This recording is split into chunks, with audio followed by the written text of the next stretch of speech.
What's up, everybody? Welcome back to the College Loop Podcast, episode 69 of the College Loop Podcast, the nicest episode you are ever going to watch of the show. I am here joined, and we have a full house for once. I know, it's awesome. It's been what? How long has that been? It's been a Don't even try to do the math. Yeah, I was trying to find it. But yeah, it started off with Daniel. It's been the longest. Daniel, how you doing, buddy? I'm doing good. I apologize for my extended absence. Had to take a little mental health break and then started a new job. So haven't had much in the way of free time, but nonetheless, happy to be back. Glad to have you back, Daniel. Mental health is important. We've been all of us have gone through it this year. It's been ups and downs, more ups than downs for the Loop because we got a great following, a great fan base, and we've got a pretty damn fun show. I feel like I should say disclaimer: none of the mental health issues I was experiencing were related to the Loop in any way. Don't want to start the rumor mill on that one. It was unrelated things. But Daniel knows that Dylan and I like to fire up the rumor mill every now and again. Rumor has it Daniel Locke hates all of us. Yes, no, glad to hear that you're doing better, buddy. Glad to have you back, and glad to be excited to be talking on the nicest episode of the College Loop you'll ever listen to. Of course. Let's talk football, Dylan. Let's get right into the football conversation. And you want to start off with the list or potential rivalry that might have to be moved around a little bit? I think that it takes precedent about the team that wears red and black from the state, my home state, unfortunately. Yeah. So as everyone is aware, and everyone is there's Georgia Tech right there. There it is. Wait, there it came up. With no surprise to anybody, Texas and Oklahoma are joining the SEC very soon. I believe 2025 is the year we pretty much expect it to be next year. I will be surprised if it's not. I'll be floored if it's not 2024. Yeah, which begs the question: what is going to happen to the alignment of the SEC? Are they still going to do East and West? Is it going to be 4 pods? Is it just going to be everyone gunning for the top 2 spots, get rid of conferences, get rid of divisions in general? We don't know, but there have been some conversations going around about a couple of games that might get kicked to the curb when it comes to annual rivalries. One of those being the Deep South oldest rivalry, which I got to be honest, it'd be a bummer to get rid of this rivalry. Not get rid of it, but to make it biannually. Is that the correct enunciation of that? Semi-annually. Yeah, it'd be a bummer. Yeah, I don't like that at all. Whenever we look at the pod system here, fellas, we've talked about, hey, we're going to put Auburn and Alabama, and then I've seen Vanderbilt, I've seen Missouri, I've seen a lot of different kind of like combinations. I've even seen Tennessee thrown in that pod as well, which is wild. It's weird to me that you're willing to kick these rivalries to the curb and say, hey, what are protected rivals, whether that be within your division or not, as it stands right now. I mean, I guess you're not protected, but long-standing rivalries that A, sell tickets, and B, sell really good ad space for television rights. That's where I'm the most floored, that you're willing, from a league perspective, they're willing to move away from teams like Auburn and Georgia playing routinely, teams like Florida and Georgia playing routinely, Georgia and Tennessee playing routinely. I mean, we've seen situations where Alabama and LSU aren't protected. I don't get this. I really don't. It doesn't make a ton of sense to me because, A, like I said, if we're all driving, if we're talking about $1, then you're just losing money, and B, is that not kind of part of the brag about the SEC and the boast that, hey, nobody hates each other more than we do until you pick on one of us, and then we're all on the same side for a little second. Which is kind of the beauty of conferences in college football, right? Divisions mean nothing at any other level of the game. They mean nothing. And when you're in high school, you have your regional rival, whatever. No one cares about that region. I don't want to. We're from Region A. I don't care that this team wins. That's not how that works. In professional football, the NFC South certainly does not care about who wins that. If your team doesn't win that division, that fan base does not want you to do well. In college athletics, a lot of times you'll see people root for the conference. Now, I mean, I'm not saying that all of us are those people, but there are a lot of people that will at least say, I'm kind of sick of people saying that we're an overrated insert this conference is overrated, aka the Big 10, Pac-12, anyone not named the SEC, overrated. And people like to come at the SEC for things like that. And if you're going to boast, hey, we are the greatest conference. I think you have to continue to protect the greatest rivalries. When you think of iconic football games, guys, all these rivalries have names. These regular season games have names. The Deep South's oldest rivalry, the biggest cocktail party in the South. I mean, you can't throw that kind of stuff away, can you? No, you cannot. Not at all. Daniel? So, first of all, my thing with the names is like, and this is going to be a very specific case, but the third Saturday in October is hardly ever even actually on the third Saturday in October, and that just grinds my gears. But that's not really part of my argument. My argument comes from one of the smartest people to ever live within our time, and this is something that this person wrote that I have decoded directly relates to this conversation. Here I go. Because there we are again on that little town street. You almost ran the red because you were looking over at me. Wind in my hair. I was there. I remember it all too well.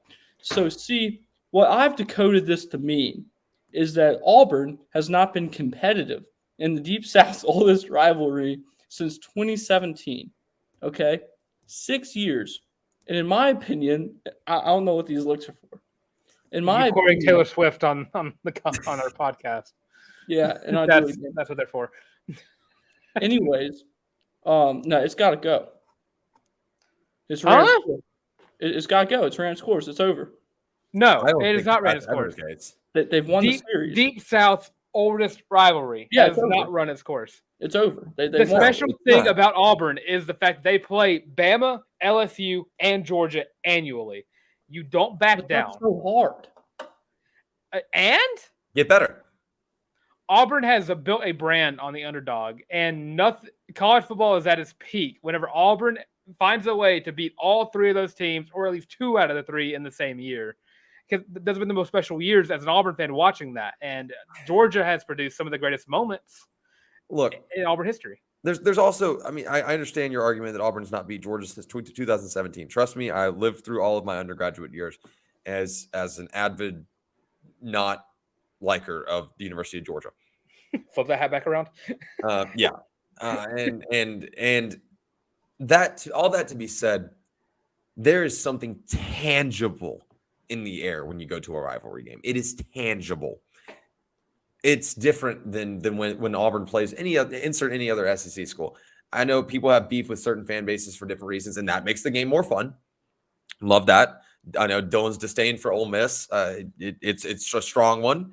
The fans, whatever that may be. Ole Miss fans. What'd you say? I love Ole Miss fans. Any whom, that's neither here nor there. Dylan's disdain for Ole Miss is comical to me, but those games are fun. Like college football is fun. We agree. There's a tangible feeling in the air. These fan bases legitimately hate each other. There is no love lost here. Football, we call it a grown man's game. We talk all the time about how it's the most physical sport in the world. I mean, there's rugby. That's an argument. There's an argument. But we talk about how physical. Mixed martial arts. Yeah, I would assume combat sports would probably take the cake there, but bear with me for this example. We talk about how it's a grown man's game, and there's no real love lost on the field. We have generations and generations of fans that are grown up, and this is just going to sound like a complete fan take and whatever, that have grown up hating one another because they wore a T-shirt that supports the other school. We have in the state of Alabama. I didn't have the privilege of growing up in the state of Alabama, but one of my favorite stories I've heard from so many people who have relocated from Alabama or lived in Alabama their whole life is one of the first things you were asked when you were in kindergarten is, are you an Alabama fan or are you an Auburn fan? Yep. Growing up in Georgia, it was a little less prominent, but there was certainly that divide between Georgia and Georgia Tech. In-state rivalries are awesome. Protected rivalries, though. If you're from Alabama and you say you're neither an Alabama nor an Auburn fan, and you say you're a Georgia fan, now there's a collaborative group of people that also hate you. Now you've found a way to unite two arch rivals because they also hate you. Oh, God forbid you're a Florida fan. It gets worse.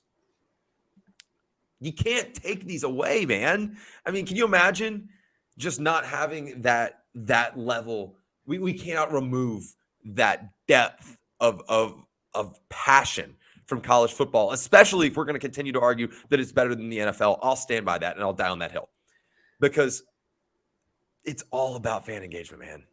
And it's all about the actual passion and true disdain for one another. You can't throw something away that's been a running rivalry like that over a game for so many years. I have a question to pose you, Daniel. So Sure. the Big Ten is realigning with USC and UCLA. With that realignment coming along, should USC drop their rivalry game and get with Notre Dame? Yeah, That's crazy. that hasn't been special in a very, very long time. I would like to commend you though, Daniel, for sticking to your guns. I will commend. I will commend you for sticking to your guns there. I appreciate it, and like a lot of the people in my family have gone to Notre Dame. I wasn't that smart, so I was on that. I'm not a part of that list, but I'm here with you guys, so it all is a fun way of working out. But not saying you guys aren't smart. Almost not my mic over. Anyways, back to my point. It just hasn't really been special. And if you ask a lot of Notre Dame fans who they think the biggest rival is, almost all of them these days say Michigan. Don't ask me why. I'm not going to defend that take. I don't know why that is. If you're curious, I'll put you in contact. But yeah, I just don't really see that as a big rivalry anymore. I think that you have to protect these things. I mean, there is so much tradition in college football. And people are going to come at me sideways for this because they'll find a way to come at me sideways for anything. But I'm not making this isn't comparable to a political argument here. There's a lot of people saying, well, you can't say one thing and then endorse another on a political agenda that would run adjacent to this. And that's as deep as I'm going to go here. But tradition is important in college football on a level that I can't begin to express. I mean, you can't take away some elements of this that have been so deeply rooted in terms of making the game more fun. I think that you just have to protect and find a way to continue to protect those rivalries. Personally, I don't think that the SEC is stupid enough to get those viewership ratings away or take those viewership ratings away, especially with an ESPN contract. I just don't. I don't think that that's going to happen. Florida and Georgia are, for all intents and purposes, we can take this away from the Auburn Georgia argument for a minute. Florida and Georgia is really not a competitive series nowadays. It's not. I mean, it's one-sided as hell. Probably more one-sided than Auburn Georgia in my humble opinion.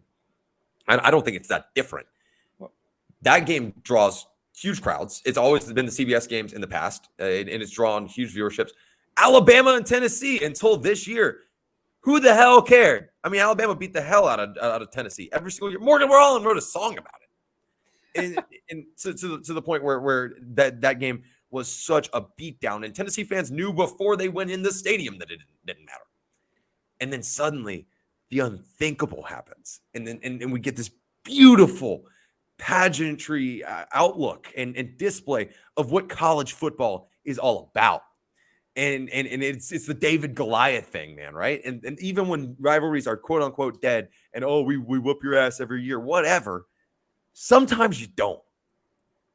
And sometimes David wins. And that is the beauty in college football. I don't have to mention, Auburn is far from just a little brother to Georgia. Looking at the all-time record, Georgia only leads by it's 63-56. Like, that's not a large enough margin to where I would say Auburn is like they're the little brother to Georgia. That's far. It's just because Georgia's on a streak. Rivalries are streaky. Auburn had 6 wins against Alabama in the early 2000s. Auburn has had a 6-game win streak against Georgia. Georgia's had in 1923, 1931 had a 9-game win streak. There's on a 6-game win streak, and you take away that 6-game win streak. I mean, it's still pretty close. And Auburn, all I have to do is just catch up to what Georgia is right now. Oh yeah, that's a small order. Yeah, and even that's the case. We've seen lesser Auburn teams beat these big dogs. I mean, Georgia won the national championship in 2017, but Auburn took 1 out of the 2 games against them. And I got to be honest, I'm going to get on my high horse for a little bit. Auburn was a little injured in the SEC championship game. When I mean a little injured, I mean your best player was down for the count and cost you basically the SEC championship game. Thank you, Gus Malzahn, for not taking him out of the game in the third quarter when the game was already had. Well, that's neither here nor there. That's past. That's in the past. We're not going to gripe on that. But this is a rivalry that has remained close for a long time. It's not this. No one's like run away in the wins losses. It's been pretty close, and if my math precedes me, that is only 7 games in between. That's not a lot. And I mean, it goes that. That's just my point. Is Auburn could easily just come back and tie up the series if they just Easily is a bit of an overstatement, but you just got to go on a 7-year win streak against Kirby Smart. yeah, right. That's an easy order. Only. Daniel, actually, I do see your side of the argument. There are instances in which there are some rivalries that feel like we're kind of beating a dead horse and trying to make something that's not a rivalry into a rivalry. For instance, I personally know some LSU fans and some LSU alum that have a disdain for Texas A&M, and in the back of my mind, I'm like, that's not a real rivalry. It's not. But at the same time, if it's a budding rivalry, which from the outside looking in, I mean, I don't think LSU fans and A&M fans, I think there's no love lost there for sure. Don't get me wrong. Granted, that is those two fan bases against the rest of the SEC, respectively, are pretty much no love lost there too. But you don't have to pay them a lot of money to hate them. What's up? Sorry, I interrupted you. I was like, you don't have to pay fans to hate other teams, especially rivalry week. It gets inflated. But if that's one of those games that we protect, I understand that if you protect one, you got to protect them all. I get that too. I understand that counter argument, and Daniel, that ties into you. I completely get that. Not a single soul actually gets excited about Missouri, Arkansas. No one. I'll say it. Nobody gets excited about Missouri, Arkansas. Yeah, Dylan, congratulations. The Battle Line rivalry has been one of the most fun games to watch the past 2 years. Yeah, they've been awesome. They've been awesome games. Never in my mind have I been like, oh my God, these fan bases hate each other. But like Vanderbilt Ole Miss. Great. But if there's actual disdain between those two fan bases, that's enough, in my opinion. I think sure, I get that.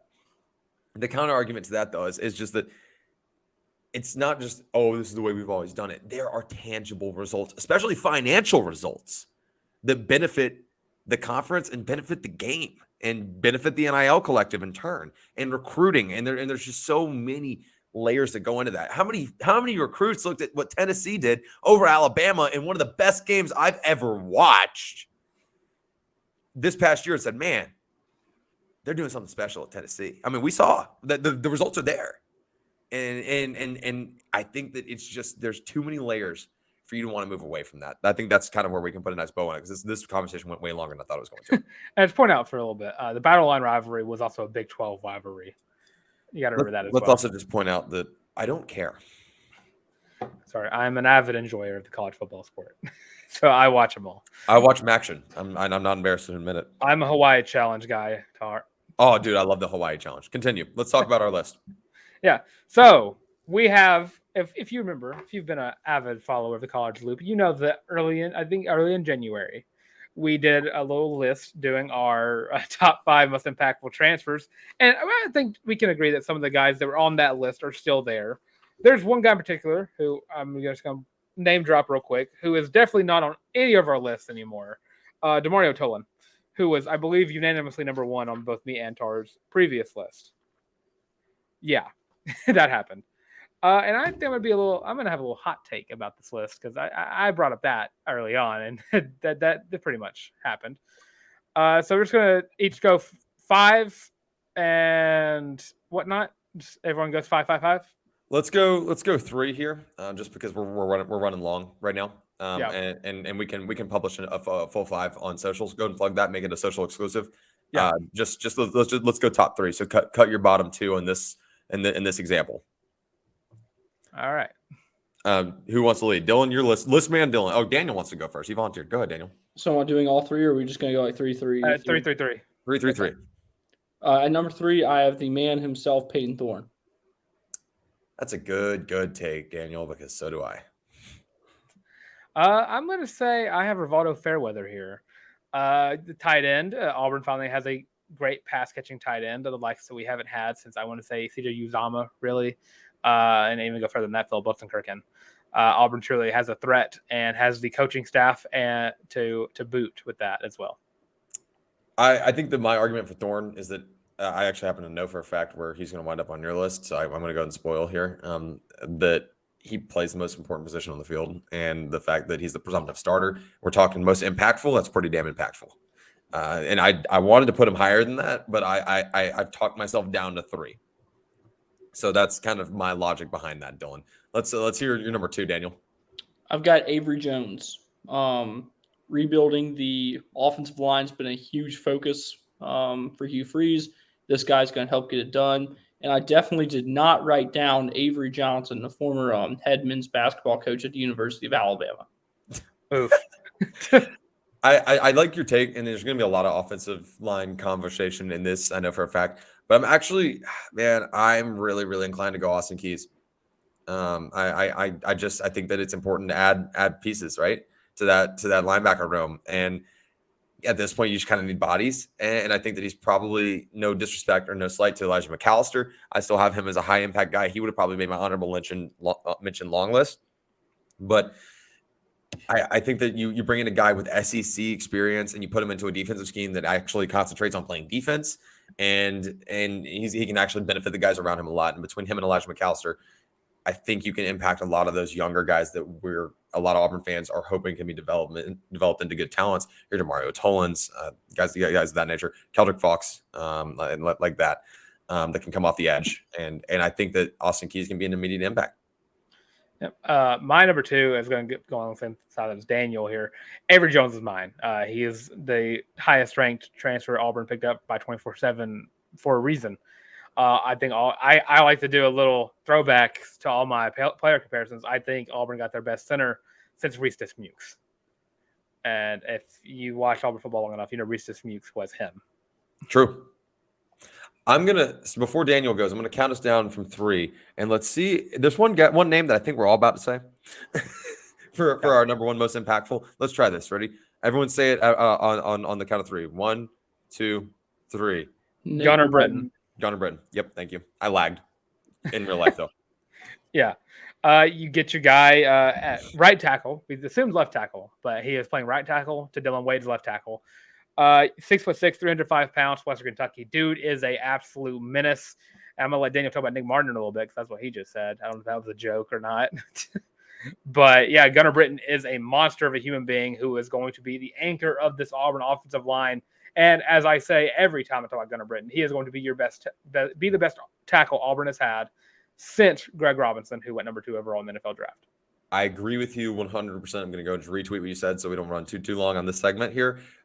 But I'm interested to get Daniel's take on Nick Martiner. He would have also been on my honorable mention short list.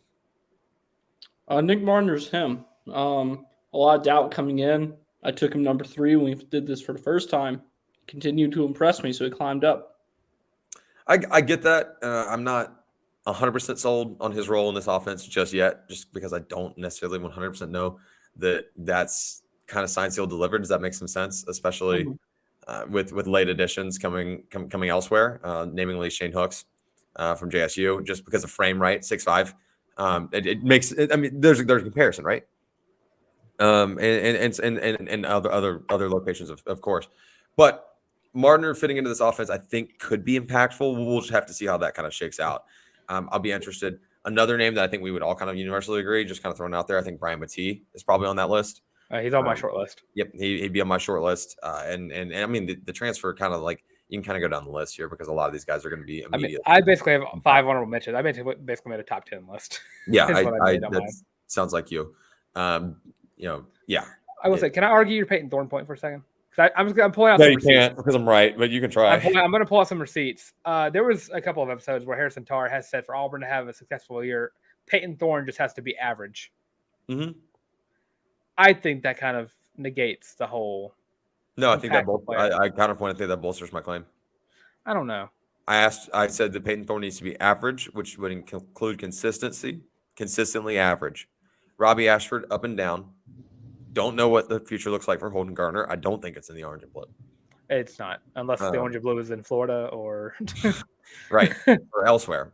Boise State. Oh my God, PTSD. Anyways, no more Boise State on this. Yeah, I have a blacklist. But I still argue that actually helps my claim that Auburn needs consistency, even if it's just average at the quarterback position, because it's the most important position on the field. And you can't argue otherwise. I mean, you need to have a great offensive line in front of you. Absolutely, 100% agree. You need skill position players that are great. Ultimately, you need a quarterback that can show you something that Auburn's not seen since Bo Nix and in the really his first 2 years at Auburn, Bo Nix. And that's consistency. A guy that you know what you're getting. You didn't know what you were getting on a routine basis from Robbie Ashford. Do I still think that Robbie Ashford could be a fantastic athlete in some capacity? And is he going to benefit this team? Absolutely. But he's not consistent. And that all kind of, there's so many tangibles and the intangibles, like being a leader, being present and not wearing your emotions as much on your sleeve as Robbie Ashford does. I mean, there's a lot of points there that you need to see more consistency. So I think that actually helps my claim. I know that Daniel stepped away to grab his laptop charger real quick, but that's a beautiful time for us to bring on Mr. Bagman himself, and it's time for everyone's favorite segment, my favorite segment, your favorite segment. Dylan, it's time for In His Bag. In his bag. In His Bag with Beiersdorf. Colin Beiersdorf. Join us on the show, why don't you, my friend? Here he is. How's it going, guys? How's it going, buddy? I know this has been running Doing a little good. long. Nice episode. Very nice episode. For sure. I need you to tell us.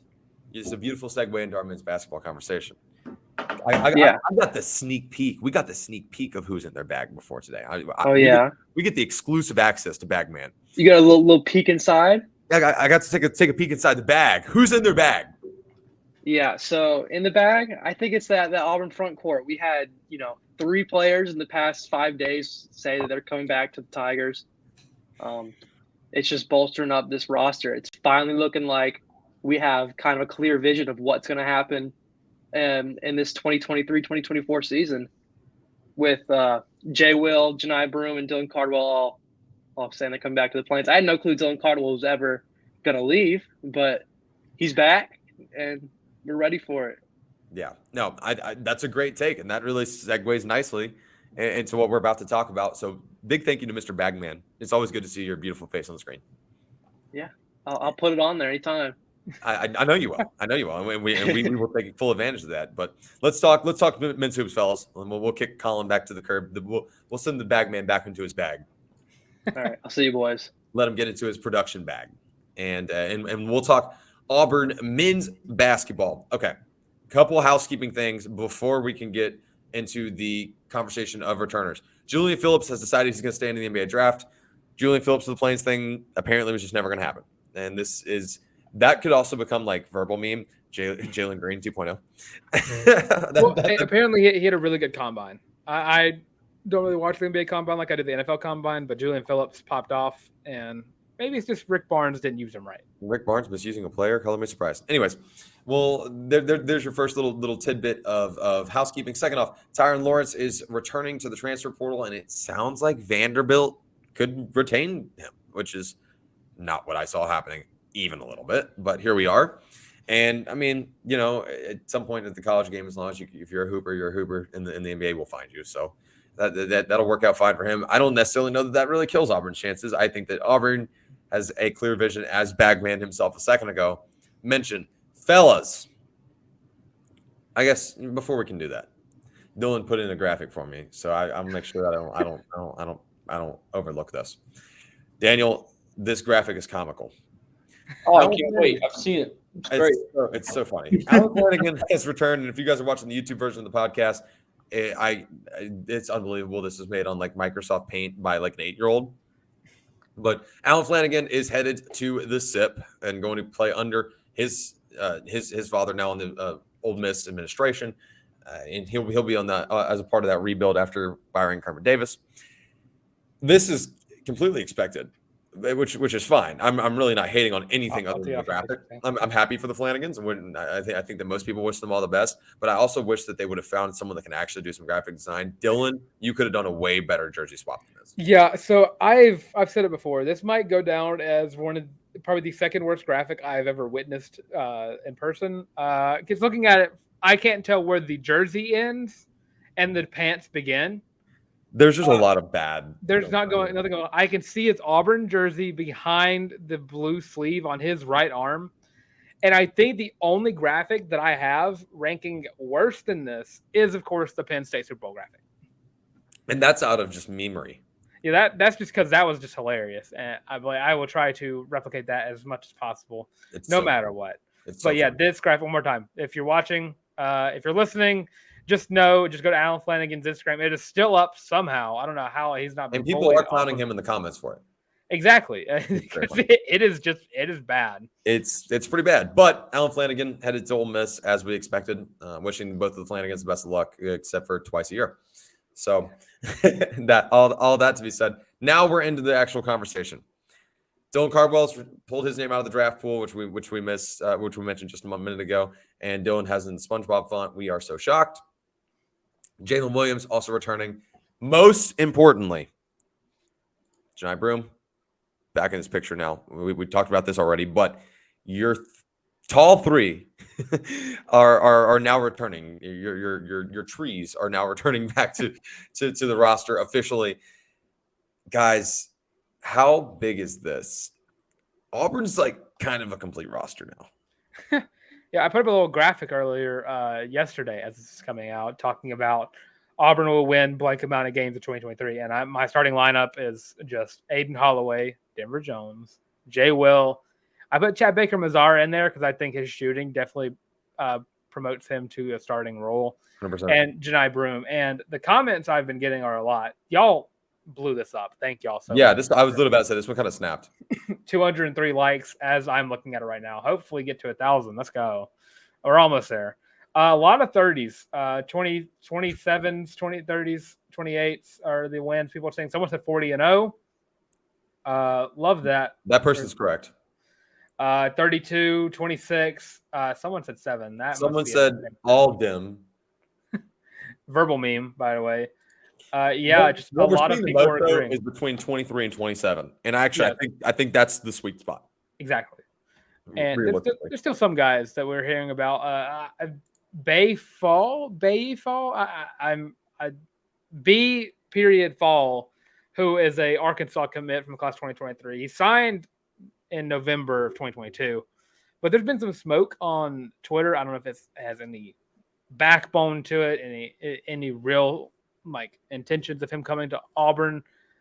But there's been a lot of people talking about it. And at 6'10", 205, I mean, you probably have either your starting power forward, your starting center for Johni Broome to go to his 4 spot. What a tall lineup this is going to be. It's something Auburn has not really seen in a hot minute. And by hot minute, I mean... When was the last time Auburn had a lineup that didn't have at least one player's height start with a 5? Oh, boy. I'm trying to think. Sharif Cooper was 6'2" with his hair. Sharif Cooper was if Sharif Cooper's 6'2", I'm 6 foot. But it goes before Jared Harper, I'm pretty sure. Yeah, it's been forever. This is gonna be the tallest Auburn lineup and the oldest Auburn lineup that we have seen. And Pablo Escobar, I don't know if you guys are familiar with that gentleman. Fantastic Auburn Twitter personality, beloved by the Auburn Twitter community. Made a pretty good point. He was going through and listing out, senior COVID eligibility for Jaylin Williams, senior. And he's like, this is the oldest lineup that I may have ever seen at Auburn.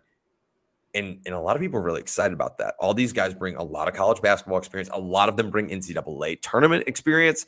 And what has been the common theme the past couple of years? When you get to March, forgetting how to play. Yeah. And that's kind of why not test and see if that experience can help you out. I think Auburn's assembled what it can be an SEC contending team. Daniel, am I overreacting? Slightly. No, I'm just playing.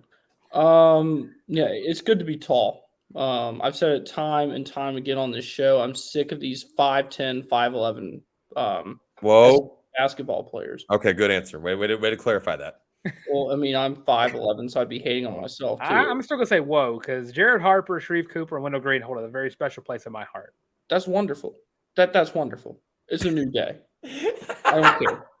Daniel said, "I really don't care." You got to be tall. You can't be short anymore. Well, Jared Harper would like disagree. I've made a living doing it for 23 years. Self-inflicted short joke. Short kings. Yeah, that's right. Yeah, just because some of us in this Zoom or not Zoom call, this StreamYard call right now don't have heights that are 5 and then double digits. Doesn't mean that we're not kings. We do what we can. No, I'm with you, Daniel. You got to be tall now. I mean, look at what Arkansas did last year. When they were healthy, Arkansas was pretty damn good, and they were tall. They were really tall. Alabama, really tall. Tennessee, ridiculously tall. Those are your contenders. Hello, welcome to the SEC. Yeah, Missouri was fun last year. Who cares? A&M was fun last year. Who cares? Great. Not sustainable. Doesn't matter. In terms of playing at the level of those big cats and actually being in the serious hunt. I think that BP and company have kind of refocused their, I guess, attention on the recruiting trail and kind of changed with the times. And that's good. That's really good. I am very, very excited to sunshine pump the shit out of this team this year because I think that this might be the most complete roster we've seen in some time in terms of just top to bottom. Trust me, I'm not forgetting about that 21 to 22 team. I have the roster. If you want me to. Would you like to share that with the crowd? Yes, I've updated it. I getting rid of Julian Phillips and Tyron Lawrence from the roster. But yeah, you're starting 5: Aiden Holloway, Denver Jones, Jay Will, Chad Baker, Mazzara, and Janai Broom. We've already said that. 6th man right off the bench: Trey Donaldson. Yep. Katie Johnson. Yep. Cheney Johnson, the Huntington pickup. Huntington? Yes. Huntsville, UAH. Huntsville. There we go. UAH, thank you. Good call. I knew it was an H college in Alabama.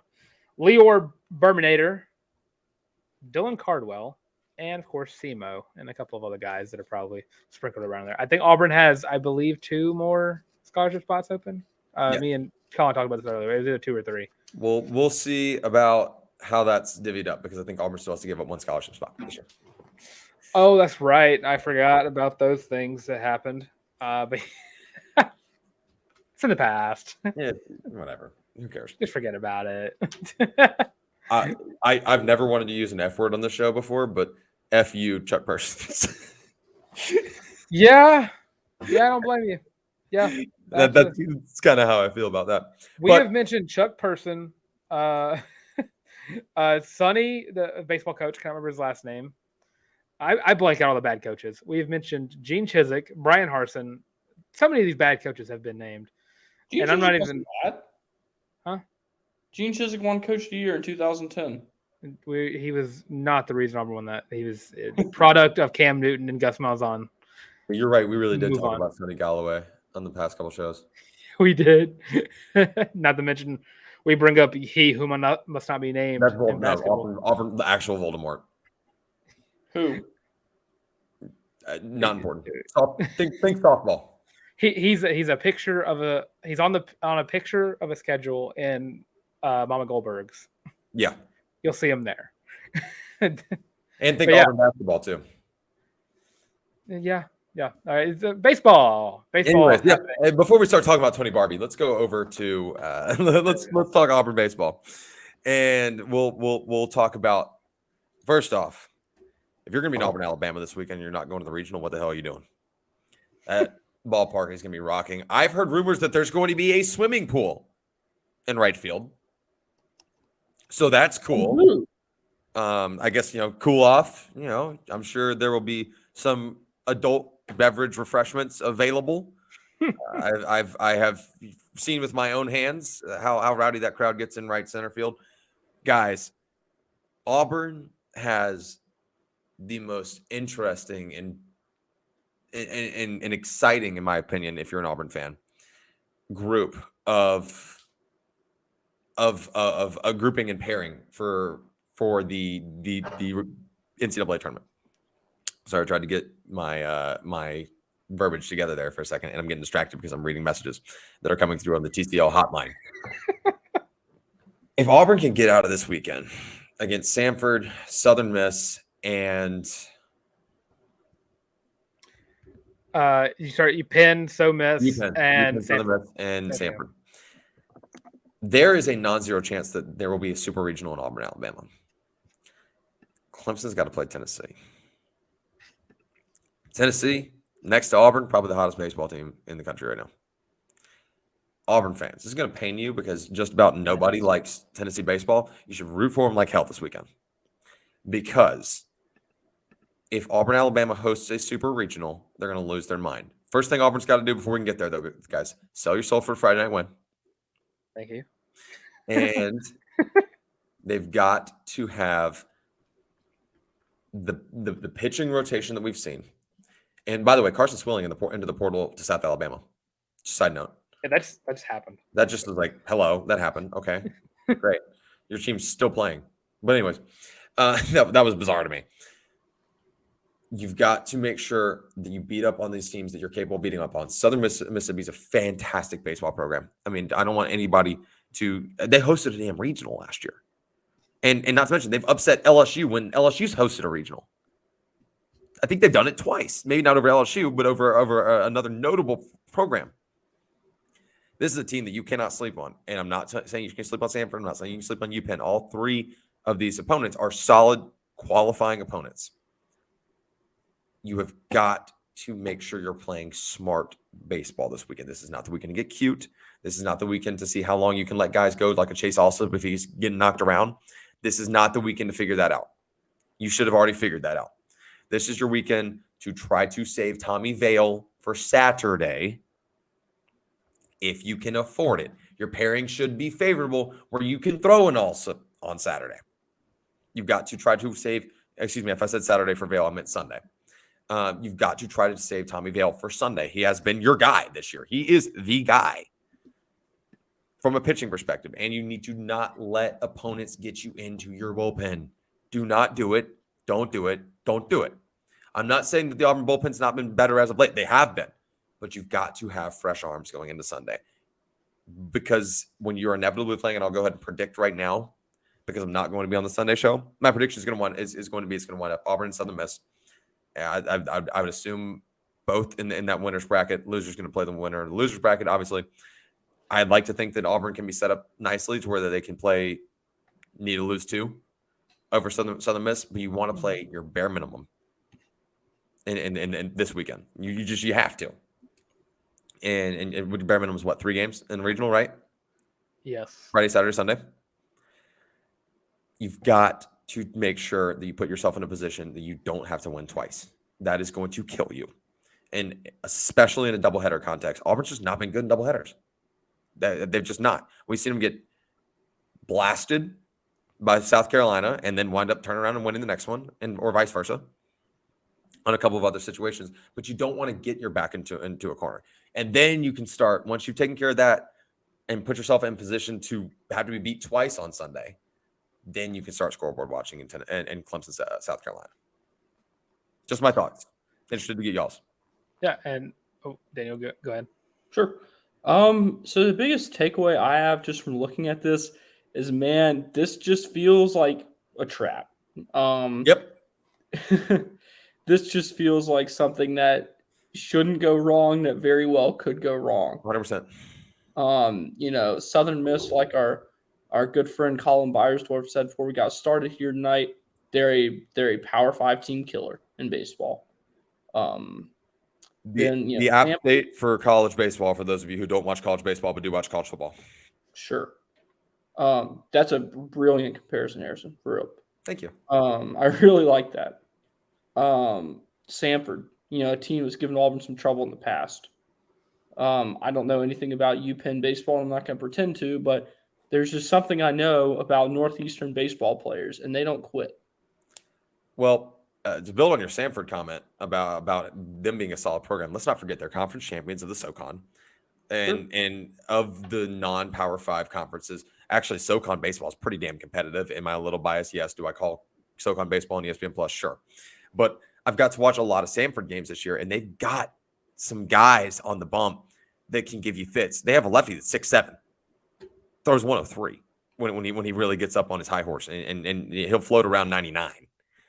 It's not like this is going to be a cakewalk, and you're going to get the best arms. You're going to get every opponent's best arm that they can throw you at that given time. It does feel like a trap, Daniel. Your thoughts, Dylan? Yeah, I'm actually just looking up and seeing, has Auburn played Samford this year, correct? Twice. Yes. Twice. April 18th, beat them 13-3. And second game got canceled in Hoover. So that's a good thing. The game got canceled in Hoover for all intents and purposes. But yeah, basically just looking at it from an analytical standpoint, you got to trust the runs are always there.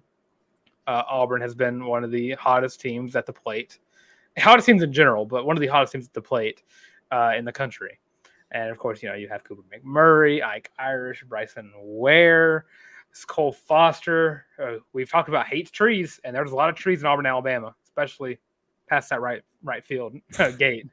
So tree hater Cole Foster is going to be in full swing on Friday through Sunday. You really worked as many puns into that as you could, didn't you? Oh, yeah. I had this planned. No, I didn't, but I did. But yeah, you're just trusting that you can keep Tommy Vale far away from the Friday and Saturday games, because if everything goes to how you think it should go, Auburn should get out of this unscathed. But again, we talk about So Miss is just so good when it comes to taking down those giants of college sports in general. And I mean, it goes back. Auburn has had struggled with Jacksonville State, and I think they lost to Troy. That was like their last loss going into the SEC tournament. Yep. Troy and Auburn's always an interesting series every year. Yeah. Luckily, Troy got moved to Tuscaloosa. Go Trojans! By the way, that hurts to say, as someone who has ties to UAB and South Alabama, that hurts to say a little bit. But yeah, you're just hoping that the bats stay hot and Tommy Vale's arm does not get tired anytime soon. And again, if you're watching and you see my right side over here, go Rocky Top, by the way. I would love to spend my next 2 weekends in Auburn, Alabama. So I will sing Rocky Top. Don't make me do it. I will do it. Dylan's gonna be in full Pride of the Southland band moment here in a second. If it manifests Auburn hosting a super regional next weekend, I will blast Rocky Top. I will post a video on Twitter of me singing Rocky Top if that's what it takes. Hey, most badass banjo solo I've ever heard. Anyways, I'm gonna pull a Colin Beiersdorf on here for a second, right before we get out of here. Colin, if you want to jump up in here for just a second. I'm going to ask the entire audience here a question because to kind of wrap things up, it's going to be very quick. But Colin, welcome back to the show. Good to see you again, Mr. Pretty Face. Auburn baseball will end its season where? And we'll start with Mr. Beiersdorf and putting him on the spot. Oh, I think they end in Omaha. I think you beat Tennessee at an Auburn Super Regional. So you do think that Tennessee is going to beat Clemson? Yeah, I agree. That team's just too hot. That's way too hot. Daniel, I also have a little bit of SEC bias. But. Yeah, that's okay. Daniel, Auburn ends its season where? Auburn will be the second diamond sport from the school this year to see their season come to an end in Clemson, South Carolina. Clemson's going to get it done against Tennessee. Auburn's going to get it done, and Auburn against someone. And then Auburn's going to have to go there. Auburn's going to make it to the final day, and then the arms are going to fall out. Dylan, I'll let you wrap this one up, and then I'll throw in the little tidbit that you just messaged me about the Pentagon. Yeah. Daniel, you just chose to be a villain this episode, huh? I love it. I was so close to making another Taylor Swift reference, but after the reaction... Yeah, I think Auburn's going to finish off their season in Omaha. Tarr, go ahead. This is probably going to piss a lot of people off, and that's what I live for. Auburn's going to end its season in Auburn, Alabama, and it won't be this weekend. I have guys. That Tennessee team's really good. That team's really, really hot. They've got better pitching. They do. It's a matter of fact. Just kind of where I stand on things. They're really, really hot. I fear that for Auburn fans, I'm a little reluctant to say that the showing in Hoover, you were hoping to see a little bit more just because A, you want that curse broken in Hoover. I get it. I understand. But B, you wanted to see a team that came in so hot look a little better than they did. It kind of just looked like the wheels fell off the bus. And that's the wrong time for that to happen. I'm not saying you have to win the SEC tournament to stay hot. That's not what I'm saying at all. You wanted to win 2 games. You really did. You wanted to go ahead and try to win. Really, you want to win 3, so you go ahead and lock in a super regional bid because I think Auburn was on the cusp and things would have been drastically different should they have picked up a couple more wins. Shockingly enough, I know coming down the stretch sounds like it shouldn't matter in the grand scheme of things. It does. I think that if Auburn plays host to Tennessee, it goes 3 games without a doubt. In that game, Dylan and I were talking about this the other day. If there's a hypothetical where Auburn gets to host a super regional and Tennessee gets to come to the Plains, that game gets decided probably the bottom of the 9th inning. or not bottom, but in the ninth inning. Or actually, yeah, I guess it would be decided in the bottom because Auburn would have to fail to jump ahead and walk off. But that's neither here nor there. I don't know that this team is just cut out for Omaha. I'm not 100% on board like I was a couple of weeks ago, just because of a little bit of a fizzle effect. And I'm just not sure. That's kind of where I'm willing to answer right now. Now, if they come out and they just sweep the regional this weekend like they did just a year ago, I could change that answer and say that they can end their season in Omaha. I think that the road has never been clear, but Daniel was so right when he said that this feels like a trap, because it almost feels like it's too good to be true. And when it feels like it's too good to be true, it usually never is. It usually is. So all that to say, Colin, thank you for joining us in this. Hang out here until we get out of here. I know Dylan wants to talk for just 1 second about Maddie Penta and her accolades, and then we're going to get out of here. Yeah, just a little tidbit that came up. I think as this comes out yesterday, or I could be wrong. It did not come out on a day that we are recording. Maddie Penta has gotten her first team NFCA All-American. And I think the other official one, she got second team. This one, she got first team. So we are here to say that we've always said that the NFCA releases the best All-American rosters, right? Yep. The college hoops always said that. Yeah. They've always been the All-American pitchers selectors for evaluating. They're the best at evaluating Maddie Penta in 2023. Exactly. Unequivocally. We've always said that. You go back every episode, we bring it up. We say it every episode. Go watch every episode. Like, comment, and subscribe on those episodes. Absolutely. We're going to go ahead and I'm just going to get a thumbs up or thumbs down. True or false from everybody. That way people have to go watch the YouTube version. Make sure they like, subscribe, and ring the bell. I'm always forward thinking. Thumbs up, true. Thumbs down, false. True or false, Maddie Penta will go down as the best pitcher in the history of Auburn softball. Lockman's the only one not sold yet. The locksmith is not. The locksmith has not been picked yet. I need more hands. Just give me a little more. Just one more year? Anyone can be great for a season. She's been great for a couple of seasons, my man. Anyone can be great for a couple seasons. I love it. I'm Harrison Tarr, @ Harrison Tarr on the Bird app. If you want to check out any of my, I guess, ESPN Plus work that's coming up soon, hopefully I can get some stuff going on this summer with them as well. If you feel inclined to check out all of my digital content that's coming out over at the Making Bacon at Go Making Bacon, I've never plugged it here before, but we've got some really, really cool stuff, and I've got a really, really cool team I'm super proud of. So I want to go and plug that, if nothing else, so I can give my interns some portfolio work for you guys to go check out, because they certainly work their ass off. Speaking of interns, Colin, let everybody know where they can find you and hang out with you. Yeah, just at Buyers of Colin on Twitter. That's all I'm plugging right now. You want to spell it out for everybody real quick? People listening? We'll be here. Yeah, BEYERSDORFCOLIN. AKA Bagman. Of course, I'll have to change the handle. Yeah, you change your bag, man. Daniel, let everyone know where they can check you out. Love you, support you. You can get at me on Twitter at Daniel J. Locke. You can check out my written work for Auburn Wire, Auburn's affiliate of USA Today. And if you have any interest in watching me crunch numbers for a grocery store, let me know, and we can get some content coming your way. The most non-electric but also electric TikTok content you've ever seen. Dylan, get us the hell out of here, my man. I've had a blast. It's been a nice episode. It has been a really good episode. We're almost at that hour. I'm almost tempted to filibuster for a little bit to get into the hour. I got to run. Well, I'm Dylan Larck, at your boy the Tank on Twitter. Almost yanked my headphones right out while doing that. That's the Dylan Larck effect for you. If you want to follow us, you got us on YouTube, Twitter, TikTok, and Instagram and Facebook as well. No MySpace, but again, 1,000 subs. We're almost there.